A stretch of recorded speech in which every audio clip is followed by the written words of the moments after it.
4 centuries ago, a ship arrived off the coast of Japan after a long sea voyage from England. Its arrival here symbolically marked the start of a close relationship in business, diplomacy, and culture between these two tea-drinking island nations. That's why 2013 has been a year of celebrations and events in both countries to commemorate the 400th anniversary. The so-called Japan 400 festivities cover the arts, history, science, education, and yes, business.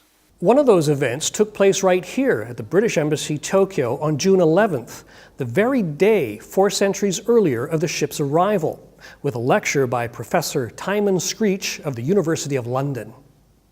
In July, the British Chamber of Commerce in Japan hosted 400 Night at the Conrad Tokyo. It was a sellout event with about 250 British and Japanese guests. We're celebrating tonight the 400th anniversary of UK-Japan relations. And 400 years is an extremely long time. Well, 400 years really means a lot. Our relationship should be a very matured one of the adults, not such a boys and girls type of thing. So I think we can develop those very, what they call, tenured and natural and intelligent relationships. Obviously, we have had a long and illustrious history. So the first British ship, the Clove, hit Japanese shores, Nagasaki, Hirado Harbour, actually in 1613. And over the past 400 years, we have had very strong cultural, diplomatic and trading relations.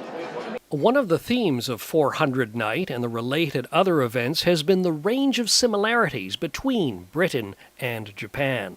Certainly, for two island nations, both with monarchies, of course, and described as slightly eccentric maybe by our neighbours, there are certainly more similarities, I find, than differences between the UK and Japan.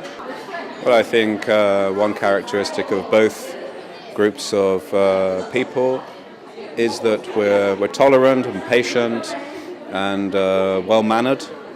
And I think those characteristics are very important when you want to build business relationships.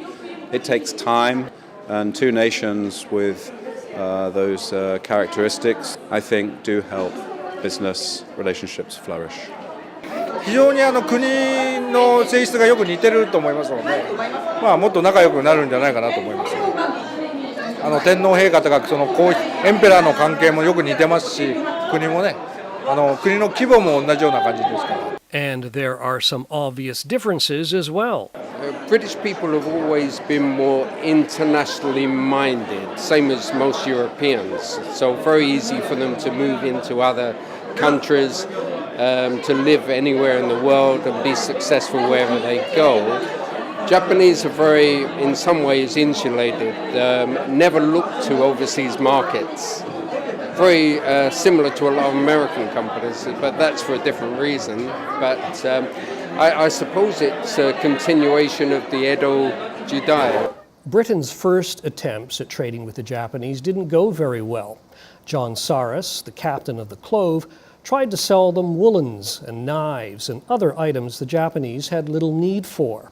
What's more, there was fierce competition from the Dutch, who had already established themselves here. 10 years after they arrived, the British left Japan.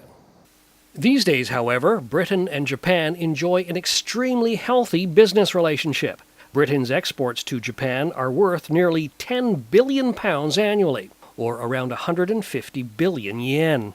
In Britain, meanwhile, many of the big Japanese manufacturers of cars, consumer electronics, and other products have operations throughout the country. It's a story of success, and one that started with a single bold and risky sea voyage 4 centuries ago. Thank you for watching Business in Japan TV.